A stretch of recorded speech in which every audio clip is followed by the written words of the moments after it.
Hi everyone, जैसे कि अभी हम जानते हैं कि 5 जून को श्री नरेंद्र मोदी जी ने अपना जो रिज़ाइन है वो दे दिया है।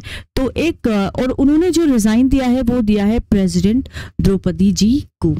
तो देखिए, चलिए पढ़ते हैं आज ड्यूटीज क्या होती है प्राइम मिनिस्टर की with respect to the furnishing of information to the president.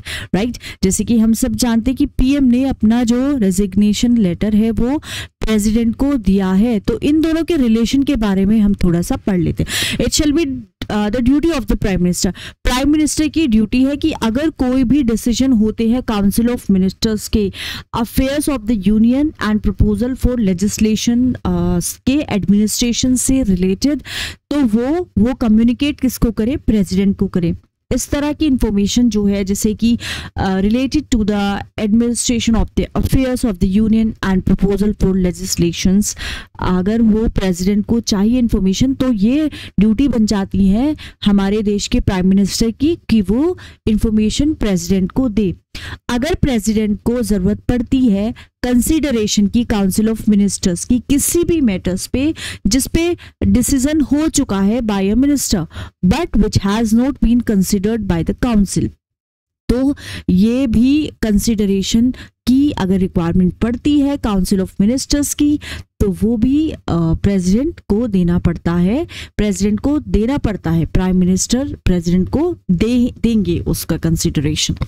Infobits, Council of Ministers, Prime Ministers and Attorney General. So Prime Minister responsible है for aiding and advising the President in the distribution of the work of the government to various ministries.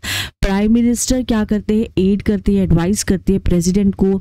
Work से related बहुत सारी ministries होती हैं हमारी, उसके work से related and offices से related in terms of the government of India. Allocation of business rules 1961 के लॉज के हिसाब से, लॉ के हिसाब से। Coordinated work is generally allocated to the cabinet secretariat. So ये जो कोऑर्डिनेशन का जो वर्क है वो कौन करता है? कैबिनेट का सेक्रेटेरिएट। आर्टिकल 75 है हमारे कॉन्स्टिट्यूशन का, remuneration of the prime minister as well as other ministers is to be decided by the parliament। 2010 में क्या हुआ था? Prime minister's office reported that उनको कोई भी फॉर्मल सैलरी नहीं मिली है but was only entitled to monthly allowances. Attorney general, जैसे कि एडवोकेट जनरल है स्टेट का, so is not supposed to be the political appointee in spirit, but this is not the practice case। Every time party comes to power in the general election, जितने भी law officer है resign करते हैं and law officers loyal to the new party उनको appoint किया जाता है। Attorney general के पास राइट होती है to audience in all courts in India as well as the right to participate in the proceeding of the parliament, though उनके पास vote देने का अधिकार नहीं होता।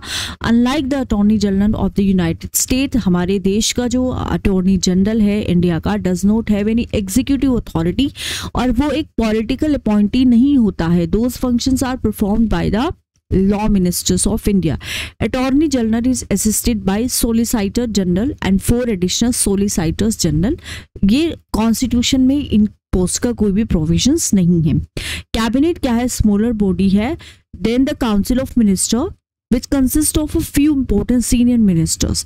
तो यहाँ पे कैबिनेट में बहुत सीनियर मिनिस्टर्स होते हैं, इंपॉर्टेंट होते हैं, जो चार्ज होते हैं सेपरेट डिपार्टमेंट्स की। कैबिनेट को हम एक व्हील बोलते हैं, within a wheel it is the nucleus of the council of ministers. Cabinet क्या करते हैं? एक्सरसाइज करती है सारी power on behalf of the council of ministers. जितने भी डिसीजन है पॉलिसी से related are taken in the cabinet. अब चलिए कैटेगरीज की बात कर लेते हैं मिनिस्टर्स की। 3 कैटेगरीज होते हैं। पहला होता है यूनियन कैबिनेट मिनिस्टर्स। ये होते हैं एक्चुअली में सीनियर मिनिस्टर होते हैं जो मिनिस्ट्री के इंचार्ज होते हैं। Cabinet ministers may also hold additional charges of other ministries जहाँ पे no other cabinet minister is appointed।